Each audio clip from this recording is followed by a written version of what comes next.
Eu estava com o celular dele na mão quando o chão sumiu debaixo dos meus pés. Eram 3h40 da manhã de uma quinta-feira, a casa toda dormindo, e eu ali, parada no meio da cozinha, lendo uma mensagem que ia destruir tudo o que eu achava que era a minha vida. Já transferi mais 50 mil. Compra o que você quiser, amor. Logo a gente não vai precisar mais se esconder. 50 mil, da minha empresa. A empresa que eu reergui com as minhas próprias mãos, tijolo por tijolo, depois que meu pai morreu e me deixou a distribuidora afundada em dívida, quase falida, pendurada por um fio. E o amor? Eu rolei a tela pra cima, procurando o nome, rezando pra estar errada. O nome apareceu. E foi aí que eu entendi que ia vomitar. Porque o nome salvo naquele celular não era de uma desconhecida. Era de alguém que sentava na minha mesa todo domingo. Alguém que beijava meu rosto e me chamava de filha. Era a mulher do meu sogro. Era a Roberta. E o meu marido, o Diego, o homem com quem eu dividia a cama há 9 anos, estava roubando a minha empresa para sustentar os luxos da madrasta dele. Meu nome é Helena. E essa é a noite em que eu parei de ser idiota.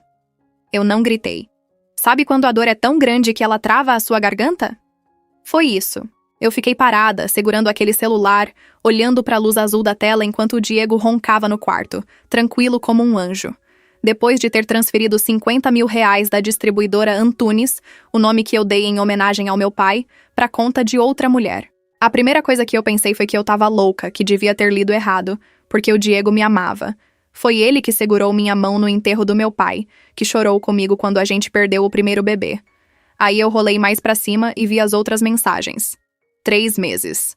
3 meses de conversa, fotos, reservas de hotel em Campos do Jordão naqueles finais de semana em que ele dizia que ia resolver pendência de fornecedor. Comprovantes de transferência que ele mandava pra ela como quem manda flor.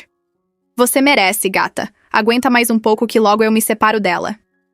Eu sentei no chão frio da cozinha, encostei a cabeça no armário e pela primeira vez em muito tempo eu pensei na minha mãe. Na voz dela naquele último mês antes do câncer levar ela. Helena, mulher que se humilha por homem morre por dentro antes de morrer por fora. Você não nasceu pra isso. Naquele momento, no escuro, com o coração em pedaços, eu fiz uma promessa.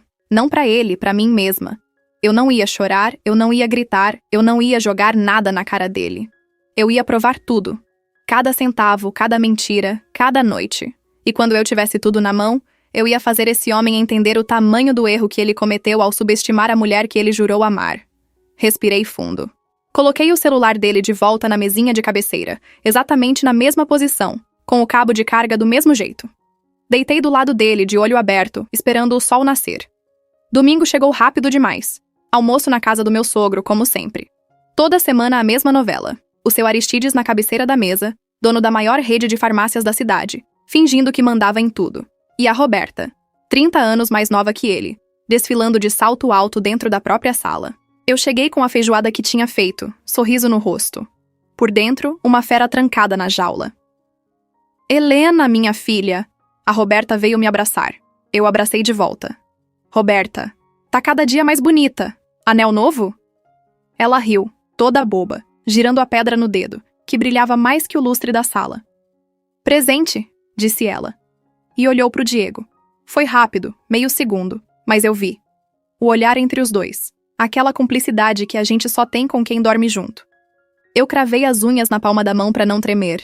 Aquele anel, aquele presente, tinha saído do dinheiro que sumia da minha empresa mês após mês. E eu ainda pensei na primeira esposa do Aristides, a mãe do Diego, que morreu naquela mesma casa. Mulher de respeito, que merecia coisa melhor do que ver o filho virar isso. O Aristides me chamou pra perto. Helena, preciso falar contigo sobre a empresa, sobre o empréstimo. Eu gelei. Que empréstimo, seu Aristides? Ele franziu a testa, confuso. Como assim? O Diego disse que a distribuidora estava precisando de capital. Eu emprestei 80 mil mês passado. Ele não te contou? 80 mil. E eu não tinha visto um centavo desse dinheiro entrar na empresa.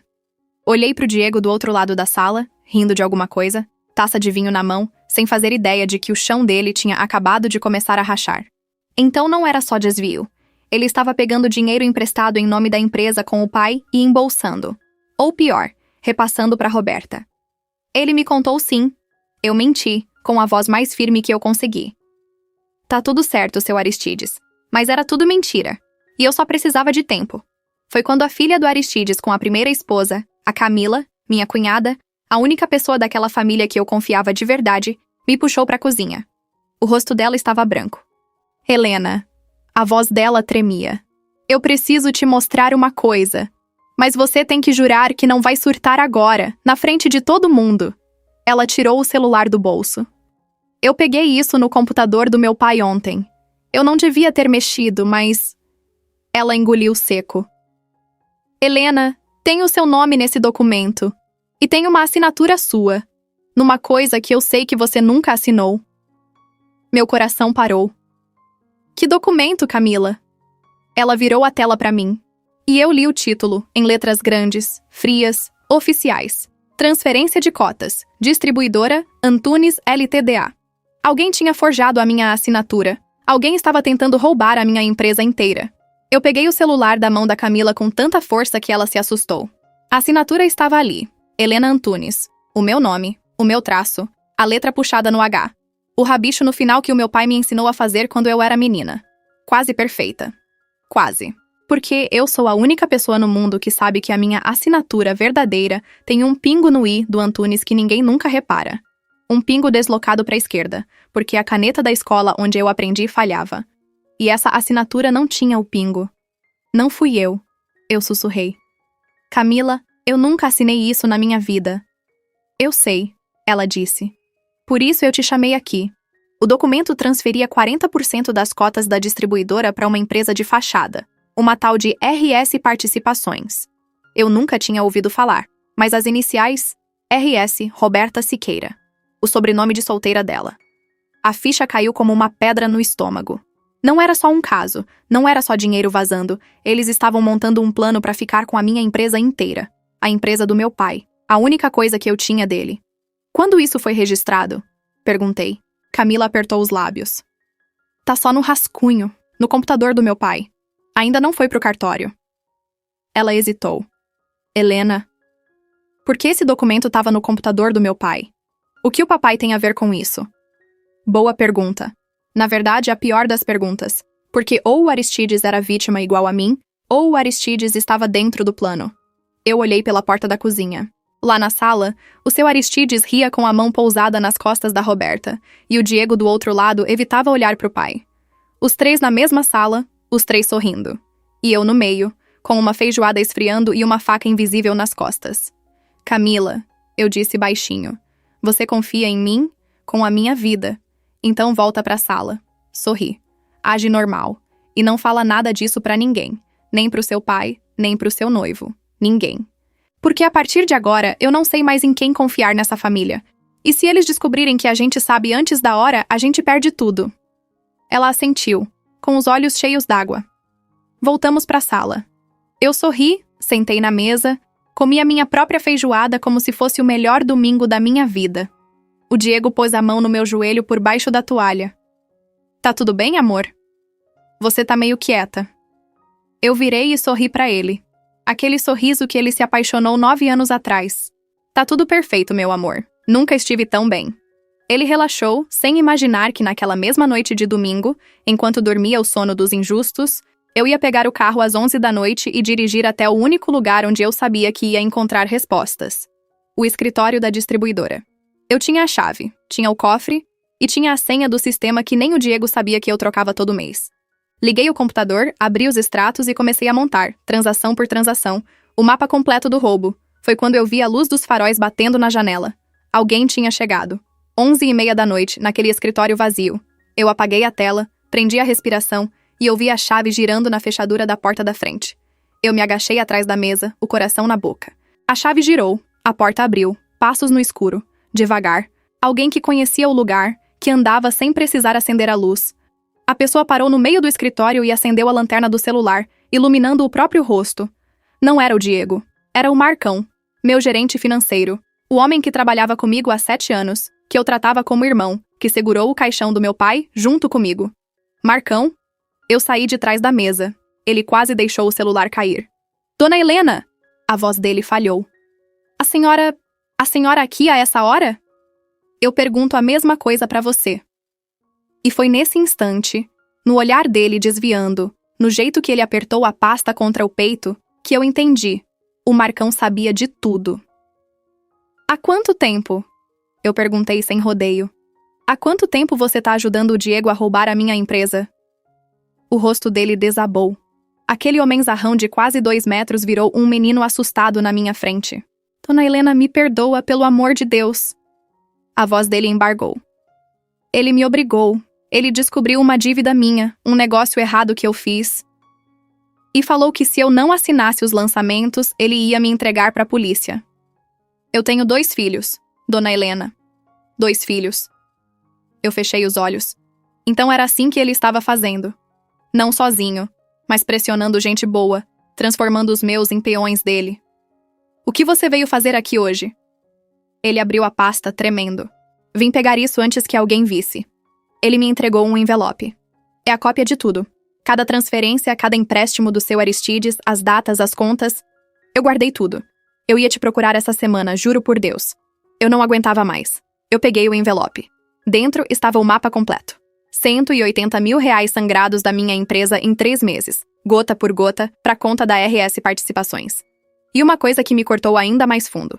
Tinha uma transferência marcada, uma transferência grande, a maior de todas, programada para dali a alguns dias, 400 mil reais. O que é isso, Marcão? Ele engoliu seco. É o golpe final, Dona Helena. Eles vão sacar tudo o que sobrou no caixa, vão deixar a empresa quebrada. No negativo, impossível de pagar os fornecedores. E aí a RS Participações entra com a ajuda, compra da empresa por nada, para salvar, com aquele documento das cotas que tem a sua assinatura forjada. Daqui a poucos dias, Dona Helena, a senhora vai acordar e a distribuidora Antunes não vai mais ser sua. Poucos dias. Eu tinha poucos dias. Eu olhei pro envelope na minha mão, pra cara desesperada do Marcão, pro relógio na parede marcando meia-noite. E pela primeira vez em dias, eu sorri de verdade. Porque eles cometeram o erro de todos os covardes. Subestimaram o tempo que uma mulher ferida leva pra virar o jogo. Marcão, você quer se redimir? Ele assentiu, desesperado. Quero, Dona Helena. O que a senhora quiser. Então você não vai mudar nada. Vai continuar agindo como se estivesse do lado deles. Porque nesses próximos dias eu vou armar uma coisa que eles nunca vão esquecer. Mas o que eu não contei pro Marcão, o que eu mesma ainda não tinha juntado direito na cabeça, era que faltava uma peça nessa história. Uma pergunta que não me largava. Por que o documento das cotas estava no computador do Aristides? 3 dias se passaram. Por fora, eu era a Helena de sempre.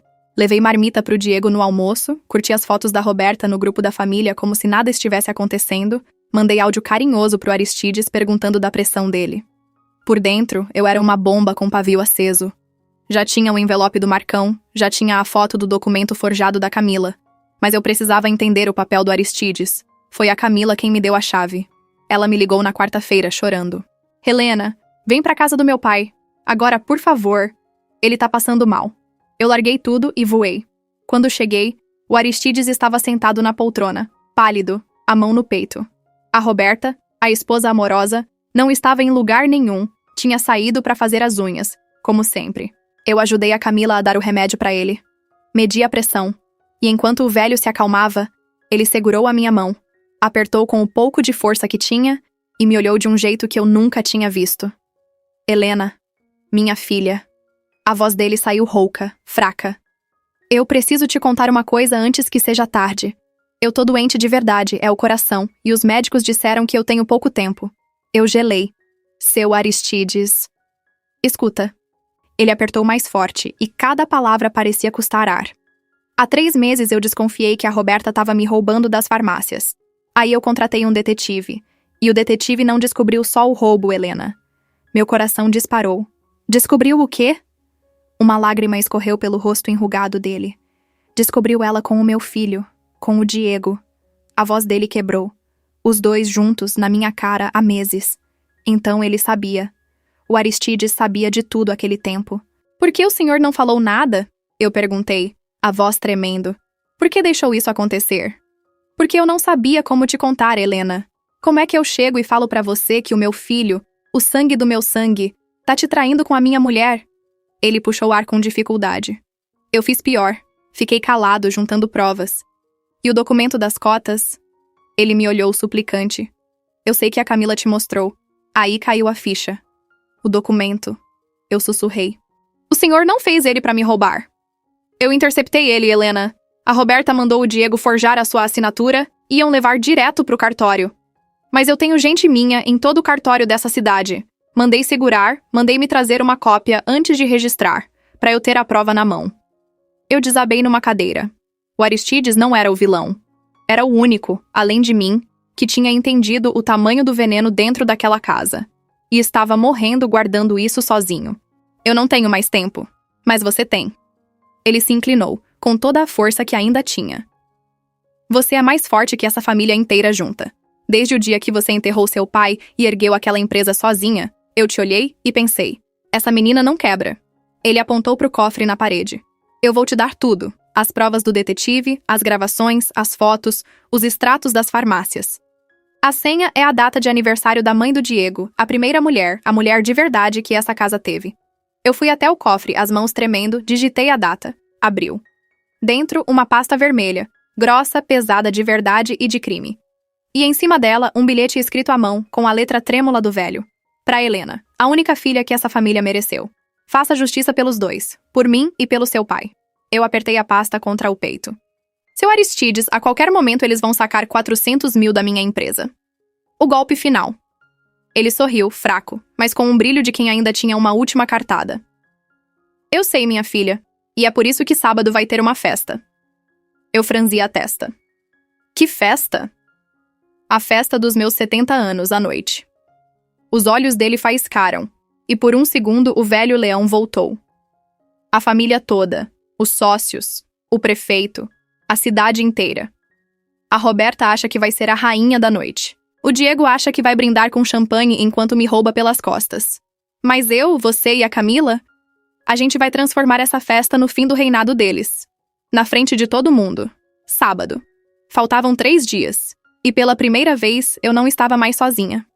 Mas naquela mesma noite de quarta, quando eu cheguei em casa com a pasta vermelha escondida no porta-malas, o Diego estava acordado. Na sala, luz acesa, esperando.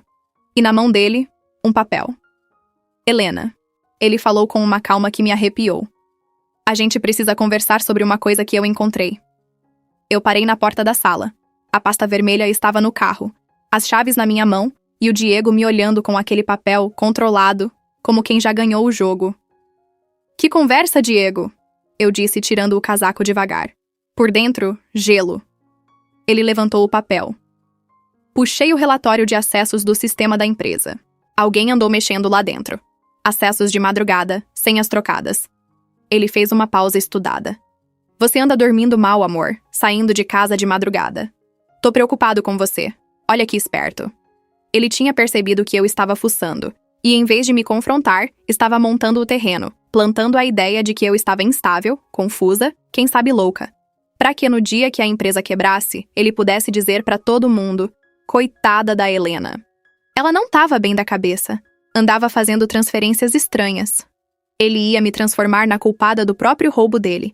Naquele segundo, eu quase perdi a linha. Quase joguei a verdade na cara dele. Quase gritei o nome da Roberta no meio da sala. Quase. Mas a voz da minha mãe voltou. Mulher forte não reage. Mulher forte planeja. Eu respirei. E fiz a coisa mais difícil da minha vida. Eu chorei. Deixei as lágrimas caírem. E olha que não foi difícil. Elas estavam entaladas há dias. Sentei no sofá, cobri o rosto. Diego, eu tô tão cansada. A voz saiu trêmula, verdadeira. Eu acho que eu tô tendo um colapso. Não tô dormindo. Tô esquecendo as coisas. Você tem razão. Eu acho que andei mexendo no sistema e nem lembro direito. Ele veio, sentou do meu lado, me abraçou. E eu senti o corpo dele relaxar de alívio. Porque era exatamente isso que ele queria ouvir. Calma, o amor. Ele beijou minha testa, e aquele beijo me deu mais nojo do que se ele tivesse cuspido na minha cara. Eu cuido de tudo. Deixa a empresa comigo nesses próximos dias, tá? Eu resolvo. Tá. Eu fungei. Pode resolver. Eu confio em você. Ele sorriu, aliviado, achando que tinha me quebrado de vez. Inclusive, sábado é a festa do seu pai. Eu não sei se eu tô em condições de ir. A reação dele foi rápida demais. Não. Você tem que ir. É importante pro meu pai. A família toda vai estar lá. Imagina o que vão falar se a esposa do filho não aparece. Claro que eu tinha que ir, Porque eu agora sabia. Era na festa que eles planejavam amarrar tudo, na frente das testemunhas, depois de já terem dado o bote pela manhã. Eles precisavam de mim lá, dócil, apagada, coitada. E foi aí que eu entendi a beleza do que estava acontecendo. Eles estavam me convidando para a própria armadilha deles. Tá bom, Diego, eu disse, deitando a cabeça no ombro dele como uma esposa derrotada. Eu vou. Por você. Ele me abraçou mais forte. Essa é a minha Helena. Não, eu pensei, com os olhos abertos por cima do ombro dele, fixos na porta. Essa não é mais a sua Helena. Naquela noite, mensagens saíram do meu celular, todas em segredo. Pra Camila, tá tudo nos conformes. Sábado a gente termina isso. Pro Marcão. Traz os documentos originais da empresa pra festa, escondido. E um notebook. E uma terceira, a mais importante, pra um número que eu tinha conseguido com muito custo. O detetive que o Aristides contratou. O senhor já investigou a Roberta uma vez. Eu vou precisar de você na festa de sábado. E vou precisar que o senhor cave mais fundo na vida dela antes disso. A resposta veio em segundos. O que a senhora precisar, dona Helena? Cavar fundo como? Eu digitei devagar, cada palavra pesando como uma sentença. Quero saber tudo sobre a Roberta. Quem ela era antes de casar com o seu Aristides? A família dela. Com quem ela anda? Quem está por trás dessa tal RS Participações? Tem alguma coisa nessa mulher que ainda não fecha pra mim. O detetive se chamava Jonas, homem calado, olhar de quem já viu muita gente cair. A gente se encontrou na quinta de noite, num posto de gasolina na saída da cidade. Longe de tudo, longe de todos. Ele me entregou um pendrive. A senhora pediu pra eu cavar a vida da Roberta. Ele acendeu um cigarro. Eu cavei. E dona Helena, prepara o coração, porque o que eu achei muda o jogo. Eu apertei o pendrive na mão. Fala, Jonas. Ele tragou o fundo. A RS Participações tem um dono oculto por trás da Roberta. E não é o seu marido. É um homem chamado Fernando Siqueira, irmão dela, que tá preso há 2 anos por estelionato e lavagem de dinheiro. Ele me encarou. Eu fui atrás do passado da Roberta e esbarrei nele. Os dois sempre trabalharam juntos nesse tipo de golpe. A Roberta não tá montando isso pra fugir com o seu marido, dona Helena. Ela tá usando o seu marido. O Diego acha que os dois vão sumir juntos pra viver o grande amor, mas o plano dela sempre foi entregar o dinheiro pro irmão e largar o Diego pra trás. Eu fechei os olhos. Então era isso. O Diego, na ânsia de me trair e me roubar, era só mais um otário no esquema da própria amante. Ele ia roubar a minha empresa, entregar tudo de bandeja pra Roberta, e ela ia abandonar ele pra dividir os 400 mil com um irmão presidiário. Era trágico, era patético, e era a peça que faltava. Jonas, você tem como provar tudo isso? Ele bateu no pendrive. Tá tudo aí. Conversa da Roberta com o irmão pelo aplicativo do presídio, os contratos da RS no nome de Laranja, as fichas dos dois. Eu trabalho há 20 anos, dona Helena. Eu não trago suspeita, eu trago prova. E foi nesse instante que o celular dele vibrou. Ele olhou a tela e o rosto endureceu. Dona Helena, tem uma coisa que a senhora precisa saber agora. Meu contato no banco acabou de me avisar. A transferência dos 400 mil... Eles anteciparam. Não vai mais ser semana que vem. Vai ser amanhã, sexta, na abertura do banco. Eles querem o dinheiro fora antes do fim de semana, pra ninguém conseguir travar nada até segunda. Sexta de manhã. A festa do Aristides era sábado à noite. Quer dizer que eles iam sacar tudo amanhã e brindar comigo no dia seguinte, achando que já tinham vencido. Tudo se comprimindo. Eu olhei pro céu daquela noite, sem lua, escuro igual o coração de quem me traiu, e eu sorri.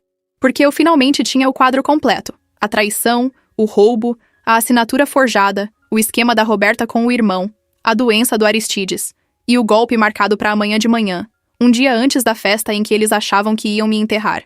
Jonas, você vai estar na festa depois de amanhã, sábado à noite, como garçom. E quando eu fizer um sinal, você vai mostrar uma coisa nos telões. Ele ergueu a sobrancelha. A senhora tem certeza? Vai ter gente importante lá. Vai virar escândalo. Eu sei. Eu abri a porta do carro. Eu conto com isso. Mais uma coisa. Amanhã de manhã, na hora que o banco abrir, eu vou estar na porta da agência com tudo na mão para bloquear a transferência antes que ela aconteça. E eu vou precisar que você me apresente uma pessoa hoje, ainda à noite. Quem? O delegado que cuida de crimes financeiros nessa cidade. Porque sábado, quando a verdade aparecer na frente de 300 pessoas, eu quero que tenha algemas esperando. Não vou deixar nada pra sorte. Jonas me olhou por um tempo. E pela primeira vez, sorriu. A senhora pensou em tudo mesmo. Naquela madrugada, eu não dormi de novo. Mas dessa vez não era de dor, era de adrenalina. Fiquei até o sol nascer organizando tudo. Os extratos do Marcão, as fotos da Camila, a pasta vermelha do Aristides, o pendrive do Jonas. Montei uma apresentação onde cada slide era uma facada, e cada facada, uma verdade. E no fim, coloquei uma última imagem. A foto da minha assinatura verdadeira, com o pingo deslocado no i, ao lado da forjada, sem o pingo. Lado a lado, para a cidade inteira ver quem era a ladra e quem era a dona. Sexta de manhã começou na porta do banco, assim que as portas abriram. Eu cheguei antes de todo mundo, com a pasta vermelha, os extratos e o gerente que cuidava da minha conta há anos. Quando a transferência dos 400 mil tentou cair, ela bateu numa parede, bloqueada, travada na origem, com pedido de investigação registrado. O dinheiro do meu pai não saiu. Nenhum centavo. E o melhor, o sistema deles não avisa quando uma transferência é segurada por suspeita de fraude. Então o Diego e a Roberta passaram a sexta e o sábado inteiros achando que tinham vencido, sorrindo, brindando, sem saber que o chão já tinha sumido debaixo deles, igual sumiu debaixo de mim naquela primeira madrugada. No sábado à noite, o salão de festas era o mais caro da cidade. Lustre de cristal, 300 convidados, o prefeito, os donos de farmácia, os fornecedores, a elite inteira reunida para celebrar os 70 anos do seu Aristides Bastos. A Roberta desfilava de vestido vermelho, rainha do baile, exatamente como sonhou. O Diego de terno, taça na mão, sussurrando promessas. Os dois trocando olhares por cima das cabeças, achando que ninguém via. E eu cheguei de preto, vestido longo, simples, elegante, cabelo preso, sem joia, sem brilho. Porque eu não vim para ser vista. Eu vim para ser ouvida. A Camila me encontrou perto do bar, pálida, mas firme. O Jonas tá posicionado, ela sussurrou. O Marcão tá com o notebook na cabine de som, o telão tá ligado no sistema dele, pronto pra mostrar tudo. Os dois policiais à paisana entraram com o delegado. É só você dar o sinal. Eu olhei pro Aristides, sentado numa poltrona alta, no centro do salão, fraco, mas digno. E quando os olhos dele cruzaram com os meus, ele assentiu de leve. Era a hora. O mestre de cerimônias pegou o microfone. Senhoras e senhores, vamos agora à homenagem ao nosso aniversariante. E quem vai fazer é a nora querida, Helena Antunes. A música parou e os holofotes viraram para mim. O Diego me olhou surpreso. Ele não sabia desse discurso. A Roberta endireitou a postura, sorriso plástico no rosto. 300 pessoas em silêncio. Eu subi no palco, peguei o microfone e a voz da minha mãe ecoou pela última vez. Você não nasceu para se humilhar, Helena. Boa noite a todos. Minha voz saiu firme. Eu queria falar sobre família, sobre confiança, sobre o que é construir uma coisa com as próprias mãos. O seu Aristides me ensinou que reputação é a única coisa que a gente não compra. E que verdade é a única coisa que a gente não esconde para sempre. Eu olhei pro Diego, pra Roberta. Então eu trouxe uma homenagem diferente. Uma homenagem de verdade. Eu ergui a mão e fiz o sinal. O telão gigante atrás de mim acendeu. Primeiro, os extratos. 180 mil reais sangrados da distribuidora Antunes. Transferência por transferência, datas, valores, para a conta da RS Participações. Um murmúrio percorreu o salão. A Roberta parou de sorrir. Depois o documento. A transferência de cotas, a assinatura forjada e, ao lado, a minha verdadeira, com o pingo no i, o detalhe que ninguém conseguiu copiar. Alguém forjou a minha assinatura, eu disse, a voz cortando o silêncio, para roubar a empresa que o meu pai me deixou de herança. O Diego se levantou da cadeira, branco.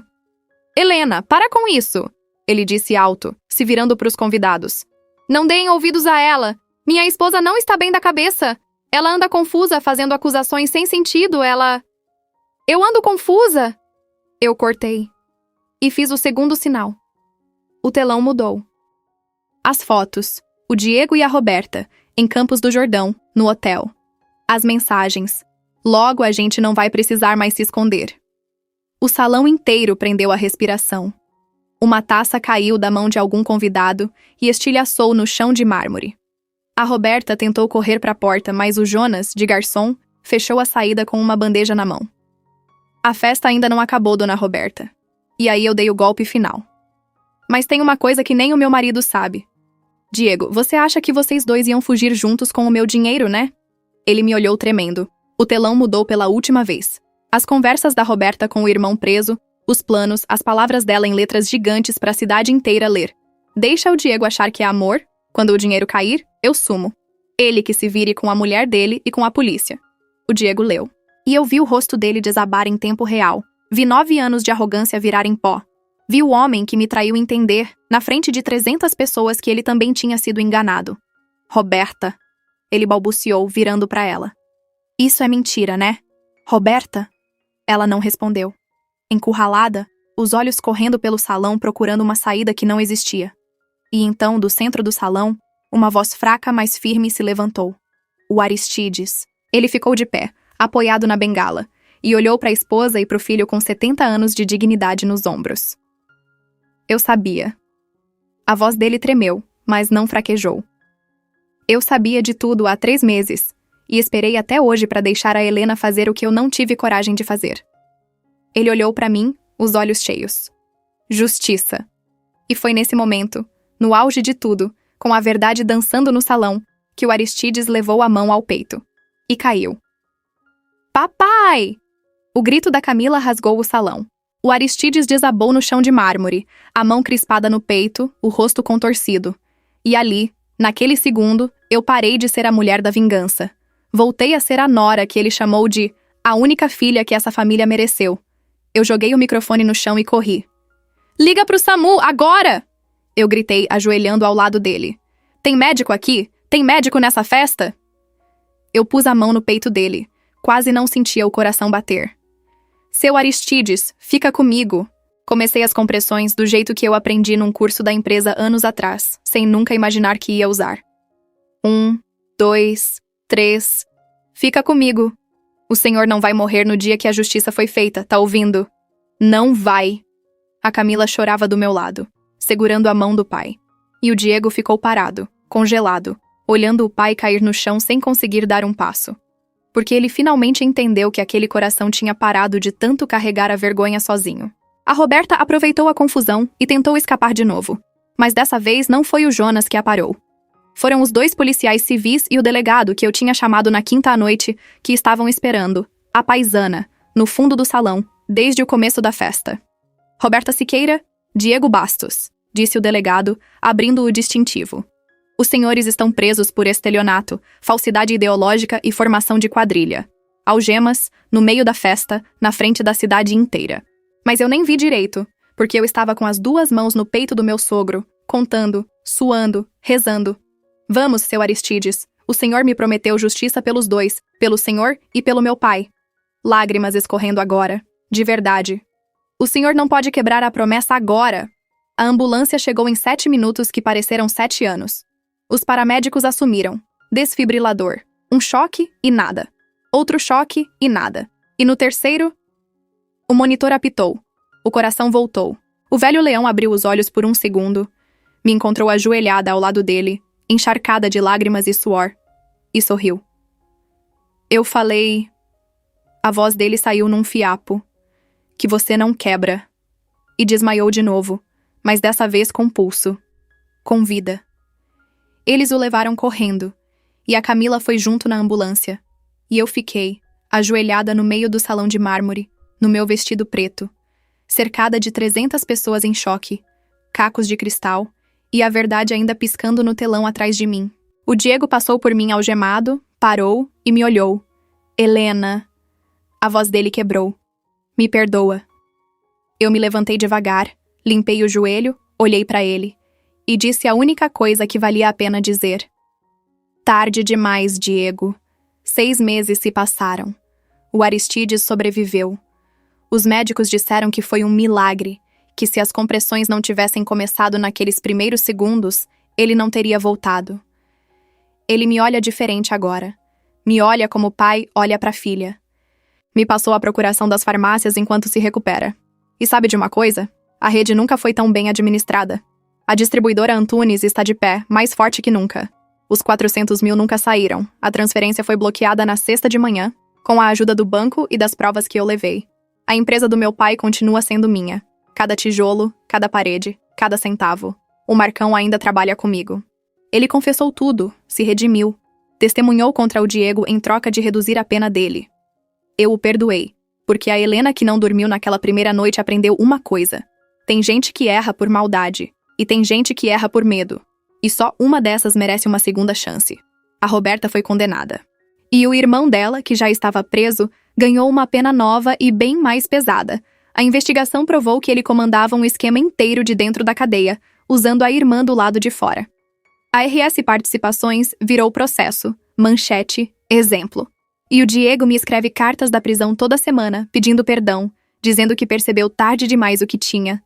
Eu não respondo, não por ódio. O ódio já passou. Eu não respondo porque eu finalmente entendi a frase que a minha mãe me deixou. Mulher que se humilha por homem, morre por dentro antes de morrer por fora. Eu não morri. Pelo contrário. Eu nasci de novo. Hoje é domingo e tem almoço lá em casa. Na minha casa agora. A Camila vem com o noivo. O seu Aristides vem, andando devagar com a bengala, mas vem. A gente faz feijoada, a gente ri, a gente é família. Família de verdade. A que sobrou depois que a verdade limpou o que era podre. Às vezes, eu paro na cozinha, no mesmo lugar onde, há 7 meses, eu sentei no chão frio com o coração em pedaços segurando o celular de um homem que me traiu. E eu sorrio. Porque eu descobri uma coisa naquela noite que mudou tudo.